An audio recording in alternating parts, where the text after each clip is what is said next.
여러분 안녕하십니까? 다니엘서 6장 오늘 세 번째 시간이 되겠습니다. 승리의 비결이라고 하는 제목을 가지게 되었습니다. 오늘은 여러분 이제 프린터기가 망가지는 바람에 자료를 이렇게 준비를 좀 못했습니다. 그럼 무슨 얘기인가 하면은 이제 화면은 요거밖에 없다는 거. 그리고 특별히 제 얼굴을 좀 띄웠어요. 혹시 뭐 지루할 수도 있겠습니다만 그냥 뭐 저희 얼굴을 보시던지 아니면은 그냥 듣기만 해도 되겠습니다. 오늘은 다니엘서 6장 이제 마지막 시간이 되겠습니다. 승리의 비결. 여러분 다니엘의 승리의 비결이 뭘까요? 그가 가지고 있었던 지식, 성경적 지식, 뭐 그것도 틀리지는 않을 거예요. 그런데 다니엘의 승리 아주 결정적인 그런 역할, 그게 뭘까? 여러분은 무엇이라 생각하십니까? 다니엘의 승리의 비결. 그것은 한마디로 얘기하면 뭔가 하면 바로 기도입니다. 기도. 다니엘의 승리의 비결은 기도였어요. 너무 뻔한 이야기를 해서 참 여러분께 죄송합니다만 그러나 가장 신앙에 여러분 우리의 신앙이라고 하는 것이 가장 기본에서부터 시작되는 것임을 여러분 제가 누차 말씀을 좀 드렸습니다. 그렇지 않습니까? 아주 기본적인 신앙이에요.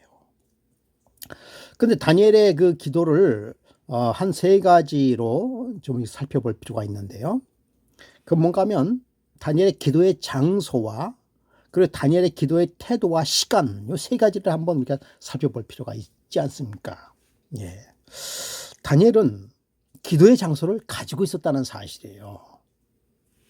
그게 어디입니까? 다니엘의 기도를 드렸던 것은 바로 자기 집 지붕이었습니다. 지붕.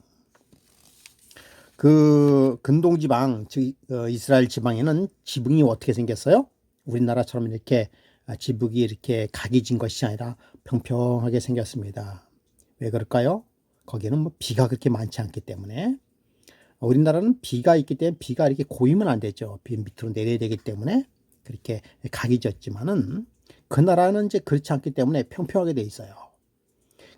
그래서 늘 그런 곳에 기도처를 마련했던 사실을 아주 전통적으로 그들은 거기서 기도를 했습니다.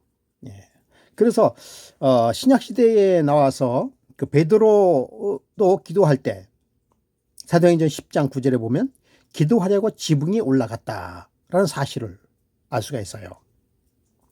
그래서 안식일에 기도처가 있는가 하여 사도 바울은 유럽 전도 여행에서 그런 기도처를 찾아봤어요. 그래서 사도행전 16장 13절부터 14절에 안식일에 기도처가 있는가 하여 찾아 나섰고 거기서 기도하러 온 두아디라 성의 자주옷 장사 루디아를 어디서 만났습니까? 거기서 만났어요. 그러니까 기도처가 있는가 하여 기도하는 장소가 따로 이렇게 있었다는 사실을 우리는 알 수가 있는 것이죠. 그런가 싶으면 여러분 야곱은 어떻게 기도를 드렸습니까? 하나님과 교통하는 그곳 곧 돌베개를 세우고 하나님과 기도했습니다. 창세기 28장 18절에요. 기도하면서 그곳을 벳엘 곧 하나님의 집이다라고 이야기하고 있습니다. 그래서 여러분 우리가 한 가지 분명히 알 수 있는 것은 뭘 알 수 있는가 하면 기도에는 반드시 뭐가 있다는 것입니까? 장소가 있다는 것이죠. 장소. 물론 장소가 꼭 있어야만 기도하는 건 아닙니다. 그런데 기도의 장소를 가지고 있다는 사실은 매우 중요한 것이에요. 여러분 예수님도 기도의 장소를 가지고 있었을까요? 예수님도 기도 장소를 가지고 있었습니다. 그래 예수님께서 늘 산에 올라가서 한적한 곳에서 기도를 하셨어요. 아마 예수님께서도 기도의 장소가 있었을 것입니다. 여러분 예수님의 기도의 장소는 어디였을까요?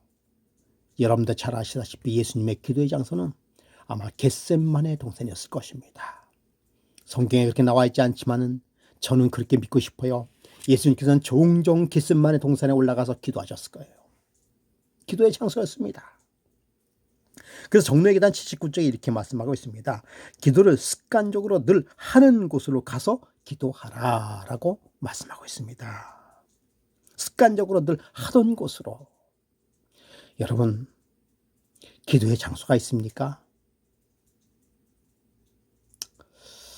기도의 장소 있어야 됩니다. 저나 여러분들이나 기도의 장소가 있어야 되는 것이죠. 하나님과 교통하기를 참으로 원하는 자들은 기도회에 참석할 것이요. 가능하면 기도회가 있으면 기도에 참석해야 되는 것이죠. 예. 그래서 기도함으로 많은 유익을 얻게 되는 것입니다. 그래서 우리의 기도의 장소가 분명히 있어야 된다는 사실이죠. 두 번째, 기도의 시간에 대해서 살펴보겠습니다. 자, 시편 55편 17절에는 이런 말씀이 있습니다. 저녁과 아침과 정오에 내가 근심하여 탄식하리니 여호와께서 내 소리를 들으시리로다. 다윗은 하루에 3번씩 기도를 드렸어요. 아침, 점심, 저녁 이렇게 3번 기도를 드렸어요. 그래서 유대인들은 전통적으로 3번씩 기도를 드렸습니다. 몇 시예요? 제3시와 제6시와 제9시에 기도를 드렸습니다. 유대인들의 제3시는 오늘날 몇 시인가 하면 9시입니다. 그리고 제6시는 오늘날 12시, 그리고 제9시는 오늘날 오후 3시 이렇게 딱 시간을 정해놓고 일정한 시간에 그들은 기도를 드렸다라고 하는 것입니다. 베드로가 기도하러 올라간 그 시간이 몇 시였습니까? 6시예요. 6시, 제6시예요. 6시는 오늘날 12시입니다. 그러니까 정확하게 12시에 기도를 드렸던 것이죠. 다니엘도 시간을 정해서 늘 하던 곳에서 그렇게 기도를 드렸다는 사실을 알 수가 있는 것입니다. 그러므로 여러분, 우리에게도 기도의 시간이 있어야 될까요? 예, 반드시 기도의 시간이 있어야만 되는 것입니다. 하나님과 교통하는 시간이 있어야 되는 것이에요. 이스라엘의 성지 순례를 가다 보면 이스라엘은요, 기도의 장소입니다. 근데 기도가 우리 기독교인들만 기도하는 것이 아니라 특별히 그 이슬람교도들은 아주 기도를 아주 열심히 하는 그러한 단체들이에요. 그래서 한 오후 5시 정도로 기억하고 있어요. 오후 5시만 되면 그 방송 스피커로 기도의 시간을 알립니다. 그래가지고 참 시끄러워요. 제가 참 시끄럽습니다. 우리나라 같으면 큰일 나죠. 큰일 나죠. 그냥 항의하고 난리가 날 텐데, 그건 그렇지 않습니다. 딱 달리면 기도의 시간은 달라라라라 하면서 모든 그 사람들이 가서 그 시간에 그 장소에서 다 머리를 숙여서 그들의 성지를 향해서 뭐 하고 있습니까? 기도를 드리고 있는 사실을 우리가 알 수가 있는 것이죠. 기도한다는 것 참 대단히 중요한 것입니다. 그래서 교회적인 5권에 이렇게 말씀하고 있습니다. 생애의 분주한 활동이 그대로 하여금 기도가 줄 수 있는 능력을 가장 필요로 할 때 기도를 소홀히 하지 않게 하도록 깨어 있어야 한다. 우리가 바쁠 때, 바쁘다고 해서 기도 안 하는 게 아닙니다. 바쁘다고 해서 기도 안 한다고 하는 것은 우리가 바빠도 밥은 먹지 않습니까? 그러니까 밥 먹듯이 아무리 바빠도 기도하는 시간은 절대로 놓치지 말아야 되겠다는 것입니다. 업무에 지나치게 골몰함으로써 영혼으로부터 경건을 몰아낼 위험이 있다. 너무 바빠서. 요즘 코로나 때문에 개인 기도할 수 있는 시간이 많지 않습니까? 이게 하나님의 축복이죠. 오히려 하나님의 축복이 되는 것입니다. 조용한 시간에, 그리고 하나님 앞에 대화할 수 있는 그런 많은 시간들을 갖는다는 것은 그것은 오히려 우리에게 뭐가 되는 것이에요? 예, 오히려 우리에게 축복이 되는 것입니다. 축복이 되는 것이죠.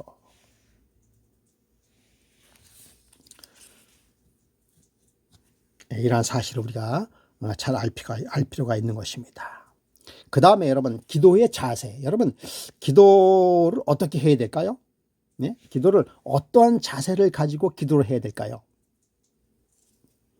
우리가 잘 알고 있죠. 네, 기도는 무릎을 꿇고, 그죠? 손을 모으고, 그렇게 기도를 해야 되겠죠. 요즘에 우리 손자가 참 이제 이 땅에 태어난 지 14개월, 15개월째 돼요. 14개월입니다. 이 땅에 태어난 지 14개월 되는데 세상에 배울 수 있는 걸 모든 걸 배우고 있어요. 정말 습득력이 얼마나 빠른지. 예, 이제는 눈으로 보는 것이 그대로 그냥 다 흡수하는 그런 시기입니다. 3살 버릇 80까지 간다는. 그러니까 14개월 됐지만은 우리나라 나이는 3살이에요. 그래도. 야, 여러분, 음악이 나오면은요, 엉덩이를 흔듭니다. 신난 노래가 나오면은 빙빙빙빙 돌아와요. 더 신나면 머리를 돌립니다. 머리를 돌려요. 그리고 잔잔한 노래만 나오면 거기에 맞춰서요, 살살 춤을 춥니다. 누가 가르쳐 주지 않았어요. 예, 가르쳐 주지 않았지만은 그 음악의 리듬에 몸이 움직이는 거예요. 지금 말은 제대로 하지 못하지만은 그 모든 것들을 그대로 흡수하는 그런 모습을 보이게 되는 것이죠.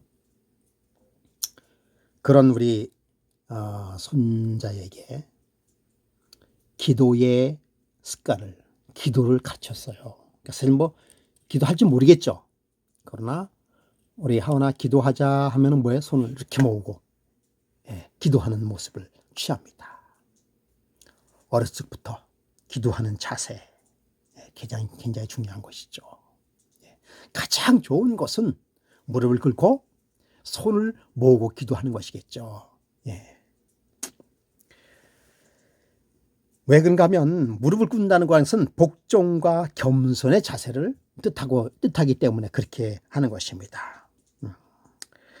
그런가 싶으면 이제 다윗은 근데 꼭 그렇게 앉아서 그렇게만 기도를 하는 것은 아니고요. 다양한 자세로 이제 기도를 할 수가 있죠. 그래서 이제 다니엘은 무릎을 꿇고 기도를 드렸습니다. 그렇죠? 겸손하게.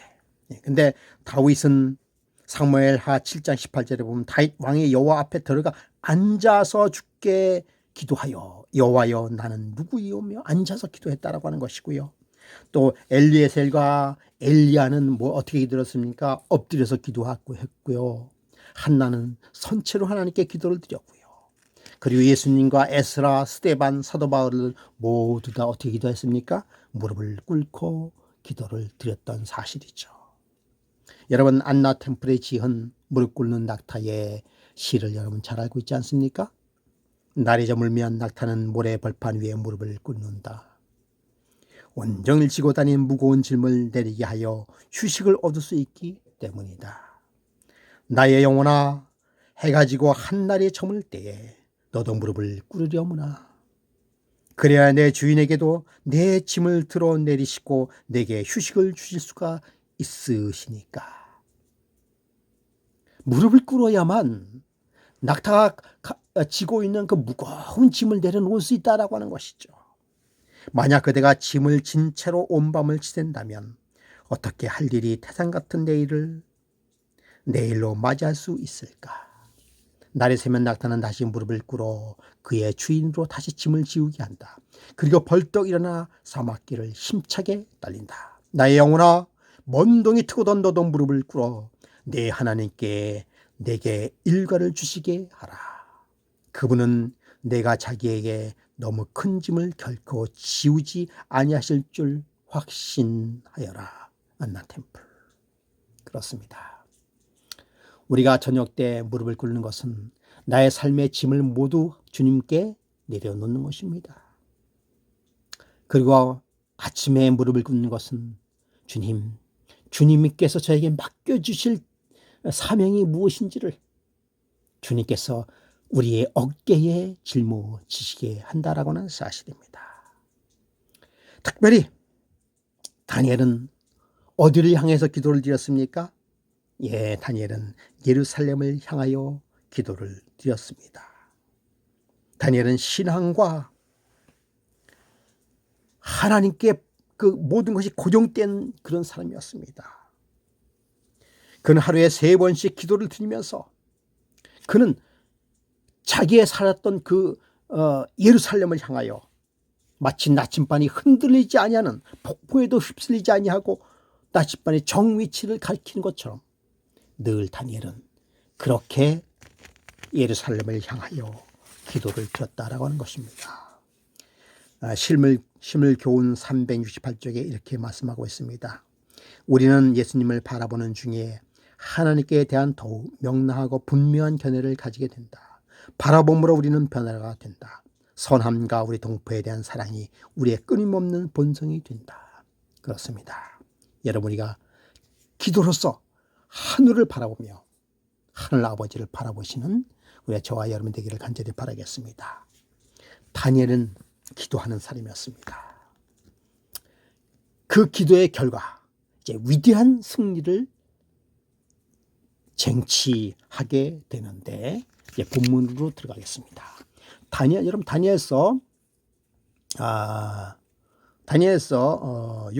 6장 16절부터 17절 다니엘서 6장을 펴시기 바랍니다. 다 펴셨죠? 제가 낭독해 드리겠습니다. 여기 좀 카톡이 좀 들어오는데요. 여러분 이해해 주시기 바랍니다. 다니엘서 6장 16절. 이에 왕이 명령함에 다니엘을 끌어다가 사자굴에 던져 넣는지라. 여러분 다니엘서 6장 16절에 이 말씀이 들어왔을 때는 이미 다리오 왕은 자기가 어디에 빠진 걸 알았습니까? 함정에 빠졌다는 사실을 이미 알고 있었습니다. 그러나 메데파사의 법에 따라서 한 번 직인을 내린 것은 변할 수 없다는 사실을 왕도 너무나도 잘 알고 그래서 다니엘을 끌어다가 사자굴에 던져버렸습니다. 왕이 다니엘에게 이르되 섬기는 너희 하나님이 너를 구원하시기를 원하노라. 그럼 다리오 왕은 다니엘이 사자굴에서도 살아날 것을 믿었습니다. 이게 가능할까요? 가능한 일입니까? 참 쉽지 않은 일이죠. 쉽지 않은 일입니다. 왜 그런가 하면 사자굴에서 살아남는다는 것 자체는 있을 수 없는 일이에요. 그럼에도 불구하고 다리오가 다니엘의 살아남을 것을 너희 하나님 여호와께 구하라라고 하고 한 그 말씀을 한 이유는 얼마나 그동안 다니엘이 하나님과 동행하며 살았으며 반드시 하나님께서는 다니엘을 구원해 주실 능력과 체험과 그렇게 함께 하신다는 사실을 누가 알았습니까? 다리오 왕이 알았다라고 하는 것입니다. 17절에 이에 돌을 굴려다가 굴 어귀에 막음에 왕이 그의 도장과 귀족들의 도장을 봉하였으니 이는 다니엘에 대한 조서를 고치지 못하게 하려 함이니라. 여러분 이렇게 큰 돌을 굴려서 이제 사자굴 그 입구에다 딱 막았어요. 못 움직이잖아요. 예. 그런데 여기 보니까 도장과 귀족들의 도장을 봉하였다라고 하는 사실은 뭔가 하면 이 봉하기 위해서 어떻게 하는가 하면 그 사자굴의 그 입구를 막은 큰 돌 그 주변에다가 진흙을 발랐어. 진흙을 다 발라가지고 그 다음에 거기다 왕의 도장을 진흙에 도장을 찍습니다. 그리고 중요한 것이 뭔가 하면은요, 귀족들의 도장도 귀족 너희들 도장 찍으라는 거예요. 여러분 이것은 무슨 다리오의 무슨 의미가 같이 포함이 되어 있는가 하면 사자굴에 너희가 다니엘을 죽이란 얘기가 없어요. 사자굴에 던지는 것입니다. 그 사자굴에 던졌어요. 그런데 만약에 다니엘이 살아나면 이 도장을 찍은 너희들이 책임진다라고 하는 그 의미가 같이 포함이 되어 있습니다. 이는 다니엘에 대한 조치를 고치지 못하게 하려 합니다. 이 얘기 이는 다니엘에 대한 조치를 고치지 못하게 하려 합니다라고 하는 그 뜻은 사자굴에서 던지는 것이에요. 던져서요. 만약에 던져서 다니엘이 살아나면 너희들의 말이 틀리기 때문에 그 죄를 누구한테 묻겠다? 너희들에게 묻겠다라고 하는 것입니다. 그런데 이 조서를 내리기 전에 왕이 알았을까요? 알았습니다. 다니엘서 6장 14절 한번 볼까요? 왕이 이 말을 듣고 그로 말미암아 심히 근심하여 이제 내가 속았구나. 그런 말을 듣고 심히 근심하여 다니엘을 구하려고 애쓰며 마음을 쓰며 그를 건져내려고 힘을 다하다가 도저히 어떻게 길이 없어요. 구할 수 있는 길이 없습니다. 구하다가 할 수 없이 이제 조서를 내리게 되는데요. 다리오는 확신을 가졌습니다. 그래. 내 힘으로는 어떻게 할 수 없다. 그러나 아마 다니엘이 섬기는 하나님이 살아계시는 것을 내가 알진데 그 하나님이 다니엘을 살릴 것이다. 그래서 조서를 내렸습니다. 선지자왕 519쪽에 이렇게 말씀하고 있습니다. 하나님께서 다니엘의 원수들이 그를 사자굴에 던져 넣은 것을 막지 않으시고 하나님께서도 그것을 안 막으셨다는 것이에요. 얼마나 중요한 얘기입니까? 네. 악한 천사들과 악한 사람들이 그들의 목적을 거기까지 이르도록 허락했으니 악한 천사들도 그 다음에 악한 사람들도 그렇게 하기를 하나님께서 허락했다라고 하는 것입니다. 이는 그분의 종의 구원을 더욱 두드러지게 하고 진리와 의의 원수들의 패배를 더욱 완전하게 하고자 하심이었다. 여러분 때로는 우리의 삶 속에서 참 고통과 고난을 겪는 적이 있습니다. 하나님께서 그냥 놔두세요. 그냥 놔두십니다. 왜 그럴까요? 그로 말미암아 더 큰 하나님의 은혜를 나타내시기 위하여 그렇게 하셨습니다. 누구처럼요? 다니엘처럼. 진실로 사랑에 노는 장차 주를 찬송할 것이라고 시편 기자는 증언하였다. 선지자왕 519쪽의 말씀입니다. 그래가지고 이제 다니엘이 사자굴에 들어갔죠. 죽었는지 살았는지. 아니 그 신하들은 100% 당연히 그들이 뭐 했을 것을 믿고 있어요? 다니엘이 죽었을 것을 알고 있을 거예요. 그래가지고 그들은 뭐 했습니까? 잔치를 베풀었어요. 우리 눈에 가시가 뭐 했다? 이제 제거해버렸다. 막 잔치를 베풀고 술을 기울이고 있었습니다. 그런데 그날 저녁에 다리오 왕은 슬픔의 밤을 보냈다라고 말씀하고 있습니다. 정말 이 다리오 왕이 오랫동안 왕이 있지 않았습니다. 그러나 참 다리오 왕은 괜찮은 왕인 것 같았어요. 이제 여기에 그날 밤에 세 인물이 나옵니다. 어떤 인물? 다니엘을 사자굴에 뒀던 그 신하들, 방백들, 총리들, 뭐 이런 사람들 있죠. 잔치를 베풀고 띵가띵가 아주 좋은 시간을 보냈죠. 다리오 왕은 뭐 어떤 시간을 보냈습니까? 슬픔의 시간을 보냈습니다. 그런데 다니엘은 어떻게 보냈을까요? 다니엘은 성경에도 나오지만 다니엘은 그가 섬기는 하나님과 더불어 가장 평화스러운 밤을 보냈다라고 하고 있습니다. 다니엘은 그날 밤 자신의 구원은 물론이며 민족을 위한 끊임없는 기도를 밤새껏 옆에서 사자들은 조용히 입을 다물고 배고픔을 참고 있었습니다. 그 민족을 위하여, 그 민족의 해방을 위하여 그렇게 정말 은혜스러운 밤을 보낸 적이 없으리라고 생각이 듭니다. 드디어 새벽통이 텄습니다. 여러분, 다리오 왕은 무슨 기도를 드렸을까요? 슬픔의 밤을 보내면서 다니엘만 기도한 것이 아니라 다리오 왕도 기도를 드렸습니다. 여러분이 얼마나 감동스러운 얘기입니까? 네? 다리오 왕은 밤새껏 무슨 기도를 드렸어요? 사시는 하나님이 계시다면 나의 종, 나의 신하 다니엘을 구원해 주십시오라고 밤새껏 기도를 드렸습니다. 다니엘서 6장 24절, 왕이 말하여 다니엘을 참소한 사람들을 끌어다가 사시는 하나님이 너를 구원해 줄 것을 믿노라. 다니엘아 나오노라. 다니엘이 밝은 얼굴로, 은혜스러운 얼굴로 사자굴에서 나왔습니다.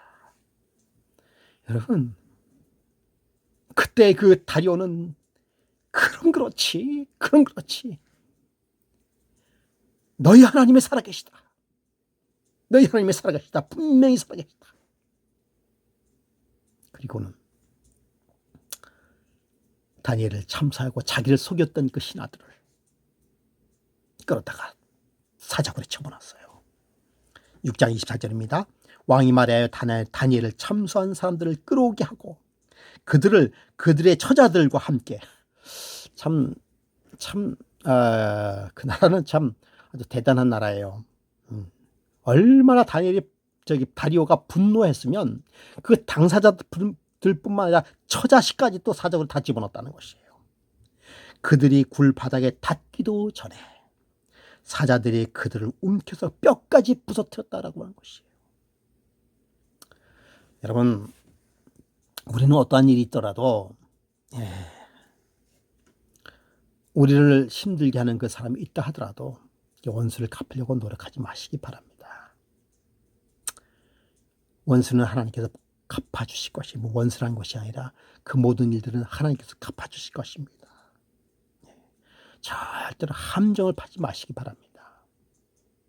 함정을 파면은 그 함정에 누가 빠지는지 아십니까? 내가 빠져요, 내가. 참 성경에도 그런 말이 있습니다. 원수는 멀리 있는 것이 아니다 라고 얘기하고 있어요. 마지막에 어려움을 당할 때 내 형제들이 너를 팔리라 라고 말하고 있습니다. 참 그래요. 돈 문제도 그렇습니다. 돈 문제도 그렇고 여러 가지도 그렇지만 그냥 내가 조금 당하고 말지, 다른 사람에게 어려움을 주는 일은 우리가 절대로 삼가해야 되리라고 생각이 듭니다. 여러분, 하만 이야기 잘 아시죠? 이스라엘 백성들 다 그 하만과 모르드게 이 시대에 있었던 사람들이에요. 이스라엘 민족들을 몰살하기 위해서 준비했던 사람들이죠. 사단의 계략입니다. 그때 하만이 파놓은 함정에 이스라엘 백성들이 빠진 게 아니라 누가 빠졌죠? 하만 자신이 빠진 사실을 우리는 잘 알고 있죠. 사자굴에서 드린 다니엘의 기도와 유사한 기도를 다윗도 드렸습니다. 시편 57편 4절과 7절에 이렇게 말씀하고 있습니다. 내 영혼이 사자들 가운데 살며 내가 불사르는 자들 중에 누웠으니 곧 사람의 아들들 중이라. 그들의 이는 창과 화살이요 그들의 혀는 날카로운 칼 같다. 원수들이 그 창과 화살같이 나를 날카롭게 나를 죽이려고 하지만 마치 사자 가운데 있고 불사르는 그 불 가운데 있는 것 같지만, 그때 다니엘이 이런 기도를 드렸습니다. 하나님이여, 내 마음에 확정되었고 내 마음에 확정되었사오니 내가 노래하고 내가 찬송하리라. 그럴지라도 나는 주를 노래하리라 라고 말하고 있습니다. 기도드리는 다니엘을 사자들이 막지 못했습니다. 히브리서 11장 33절에 이런 보증이 있습니다. 그들은 믿음으로 나라들을 이기기도 하며 의를 행하기도 하며 약속을 받기도 하며 사자들의 입을 막기도 하며 라고 이야기하고 있습니다. 우리에 대한 보증이죠. 베드로전서 5장 8절에도 이렇게 말씀하고 있습니다. 깨어라 근실하란 너희 대적 마귀가 우는 사자같이 두루 다니며 삼킬 자를 찾나니 너희는 믿음을 굳게 하여 그를 대적하라. 이는 세상에 있는 너희 형제들도 동일한 고난을 당한 줄을 압니다. 여러분, 우리가 삶 속에서 어려움을 당할 때 그 어려움이 그냥 우리만 당하는 것이 아니라고 하는 것입니다. 너희 형제들도, 우리의 믿음의 형제들도 동일한 고난을 당했다라고 말씀하고 있는 것이죠. 이제 그렇게 해서 다니엘은 뭘 얻었습니까? 승리를 얻었어요. 여러분, 다니엘의 승리는 결국 누구의 승리입니까? 그렇습니다. 여호와 하나님의 승리인 것이죠.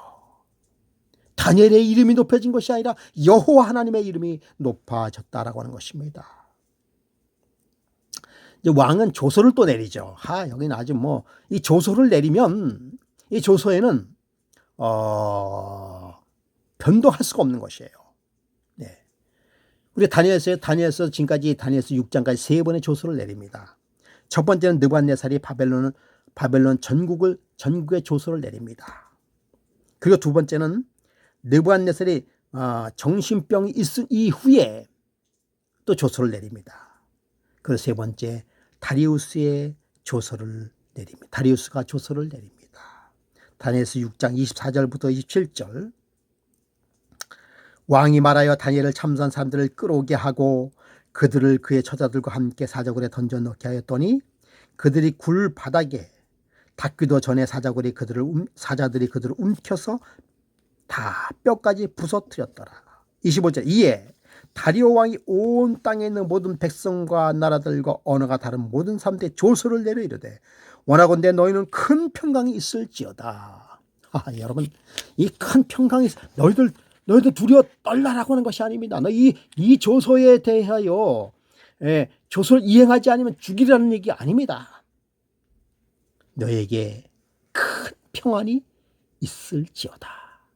여러분, 이들의 왕의 명령은 곧 하나님의 명령과 같았어요.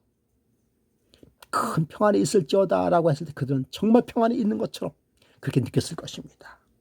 26절에 내가 이제 조서를 내리노니 내 나라의 관할 아래에 있는 사람들은 다 다니엘의 하나님 앞에서 떨며 두려워하며 그는 살아계신 하나님이요 영원히 면치 않으실 이시며 그의 나라는 멸망하지 아니할 것이요 그의 권세는 무궁할 것이며. 여러분, 여기서 다니엘이 하나님 앞에서 떨며 두려워할지니라고 하는 것은 사실은 그 다리오 왕이 하나님이 무서운 하나님으로 인식했을까요? 막 벌벌 떨고 말이야. 그 하나님 앞에 꼼짝 못하고 말이야. 야, 이 말이라도 조심해야지. 마치 김정은 앞에 있는 강요들처럼 말이야. 이번에 보니까 8차 대회인지 뭔지 하는데 그 김정은이 강의를 하니까 한결같이 펜을 들어서 다 적더라고요. 하여튼 그 김정은이 말한 것 그대로 다 받아. 한 사람도 이 펜을 안 든 사람이 없어요. 어쩌면 저렇게 충성될까? 우리나라 대통령이 신년사 한다고 펜을 들고 와서 적습니까? 그건 비평하고 난리죠. TV에서. 뭐가 부족하다느니 말만 한다느니 구체적인 계획이 없다느니 등등 이렇게 말을 하고 있죠. 일단 이 얘기가 딴 데로 흘러갔는데요. 여기서 두려워한다는 것은 그렇게 두려워한다는 얘기 아닙니다. 경건하게 여호와 하나님 뭐 하는 것입니까? 그 앞에 경건한 마음으로, 정교하는 마음으로 그런 두려움, 그런 아주 정말 여호와 하나님이 같이 그런 뜻을 가지고 있는 것이죠. 영원히 변하지 않으며 그는 나라는 멸망하지 않을 것이며 27절에 그는 구원도 하시며 건져내기도 하시며 하늘에서든지 땅에서든지 이적과 기사를 행하시는 이로써 다니엘을 구원하여 사자의 입에서 벗어나게 하셨음이라 하였더라. 여러분, 이 다리오의 그 상황에서 사자굴의 사건은 대단한 것이었습니다. 대단한 것이었어요. 참, 28절에 이 다니엘이 다리오 왕의 시대와 바사 사람 고레스 왕의 시대에 형통하였더라. 그런 다음에 이 고레스는 몇 년 다시 못하고 이제 물러났습니다. 그리고는 이제 고레스가 나라를 다스리게 됐죠. 그런데 여러분, 그 사자굴의 사건을 고레스가 몰랐을까요? 사실은 역사적으로 봤을 때 이 다리오가 왕을 다스리고 있었지만 실질적인 왕은 누구였는가 하면 고레스예요. 티투스예요. 티투스. 고레스를 이제 다른 말로 티투스라고 얘기하는데요. 고레스입니다. 고레스. 그러면 다니엘의 그 행한 그 모든 일들을 고레스는 너무나도 잘 알고 있었을 거예요. 이렇게 해서 이제 다니엘서 6장이 끝나게 됩니다. 우리가 마무리를 하면서 몇 가지를 살펴보도록 하겠습니다. 다니엘은 다리우스 사건은, 다리우스 원년의 사건은, 다니엘서 6장의 사건은, 6장에는 바벨론이 멸망했고 다리오가 62세에 왕위에 올랐습니다. 그래서 그것이 다리우스 원년이라고 얘기하고 있습니다. 다니엘서 9장 1절에도 이렇게 말씀하고 있어요. 메대 족속 아하수레의 아들 다리오가 갈대아 나라의 왕으로 세움을 받던 첫 해. 여러분 아하수에로 왕이 누군지 아시죠? 예. 그 다음에 다니엘서 11장 1절에 보면은 내가 또 메대 사람 다리오 원년에 일어나 그를 도와서 그를 강하게 한 일이 있었느니라. 다리우스 원년, 다리오 원년 곧 바벨론 멸망 이후에 538년에 일이 일어난 것이죠. 예. 그래서 다니엘서 11장도 이 시대에 이런 사건이에요. 가브리엘 천사에 의해서 다시 한번 이제 그것이 확인되는데 이때 다니엘이 정말 기도했던 때였습니다. 예. 이때 기간은 70년의 포로 기간이 맞춰질 때였습니다. 이사야의 예언이 이루어지는 그런 때였습니다. 예. 에레미야 29장 12절에 보면 너희가 내게 부르짖으며 내게 와서 기도하면 내가 너희의 기도를 들을 것이요 너희는 온 마음으로 나를 구하면 나를 찾을 것이요 나를 만나리라 라고 말씀하고 있습니다. 그래요. 이 중요한 시기에 이 이스라엘 백성들의 역사가 바뀌려고 하는 이 중요한 기도의 시대에 기도하는 다니엘은 기도하기 전에 철저히 회개했습니다. 다니엘의 예언 성취가 되었었던 것은 그의 기도였죠. 그러나 기도의 그 뒤의 배경에는 철저한 회개와 순종에 따랐다는 사실입니다. 여러분 다니엘은 그 민족의 죄를 철저히 회개했습니다.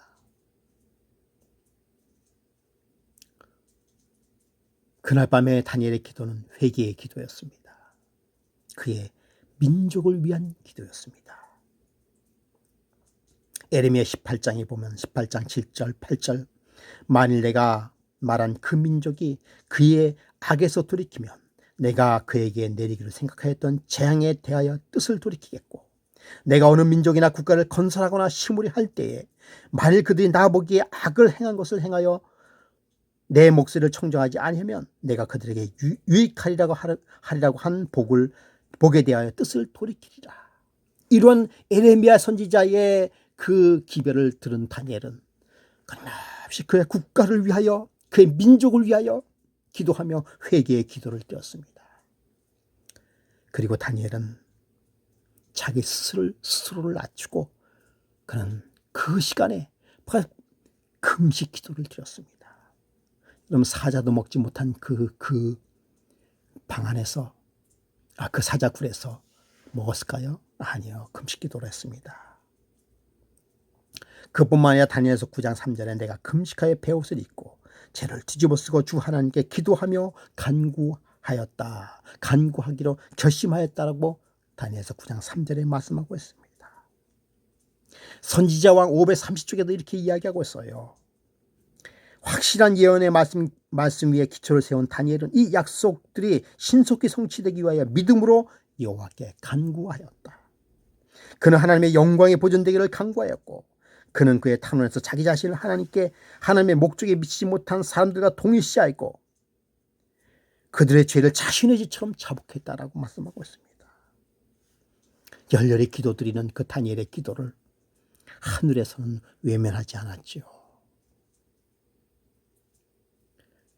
그래서 다니엘은 사자굴에서 그 역사의 중요한 시기에 기도드렸다는 것이죠. 무슨 기도를 드렸습니까?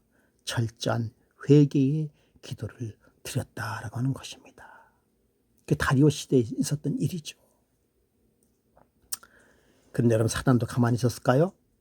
아니죠. 그 뒷배경에 모두가 누가 한 일입니까? 사단이 한 일입니다.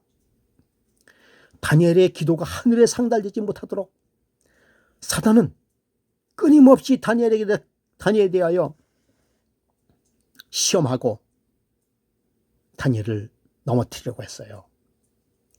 18살서부터 사단은 철저하게 넘어뜨리려고 애를 썼습니다. 85세의 고령인 다니엘을 사자굴에 집어넣어서 기도를 막으려고 했던 것이죠. 교회 증언 1권의 346쪽에 이렇게 이야기하고 있습니다.